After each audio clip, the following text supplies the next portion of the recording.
Hi అండి, welcome to me food ఎక్స్ప్రెస్లో ఈరోజు నేను కన్గల్ మండలంలో ఒక ఊరు వచ్చాను. అక్కడ మేమందరం కలిసి కూర్చొని ఈ కట్టెల పొయ్యి మీద గోంగూర చికెన్ వండాము. అది ఎలా చేశానో చూపిస్తా చూడండి. సో కడాయి ఒక దాకా పెట్టుకున్నాము. దాంట్లో బాగానే ఒక 2 to 3 టేబుల్ స్పూన్స్ ఆయిల్ వేయాలి.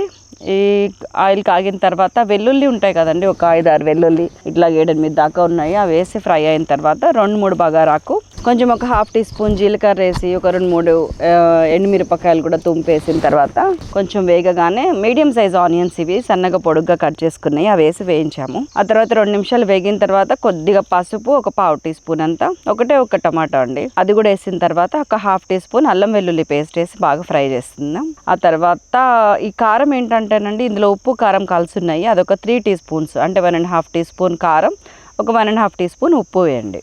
ఆ తర్వాత ధనియాల పొడి ఒక 1/2 టీ స్పూను, గరం మసాలా ఒక 1/4 టీ స్పూన్ వేసి ఇదంతా వేసుకుంటా ఫ్రై చేస్తా వేయాలి. ఆ తర్వాత ముందు గోంగూర వేసేస్తున్నారు ఇక్కడ, ఎందుకంటే ఊర్లో ఇట్లానే వేస్తారట. సో ఆ గోంగూర ఒక 1.5 కట్ట బాగానే ఒక 3-4 గుప్పెళ్ళు ఉంది. ఆ గోంగూర కూడా వేసి కొంచెం మూత పెట్టి ఒక 5-6 నిమిషాలు ఆ గోంగూరని ఉడకనివ్వాలి. ఉడకనిచ్చిన తర్వాత ఇప్పుడు చికెన్, ఇందులో ఒక 750 గ్రాములు 3/4 కిలో చికెన్ వేసేసి మొత్తం కలయబెట్టి, ఉప్పు ఏమైనా తక్కువ అవుతుందేమో ఒక 1/2 teaspoon 1/2 teaspoon check చేసుకొని వేసుకోండి ఉప్పు కారము. ఆ తర్వాత గరం మసాలా కూడా ఒక 1/2 టీ స్పూన్ వేసుకుంటే బాగా కలిపి మూత పెట్టేసి, ఈ చికెన్లో వాటర్ అయిపోతున్నాయి అన్న టైంలో కొంచెం వాటర్ పోయాలి, ఒక 1/2 గ్లాస్ వాటర్.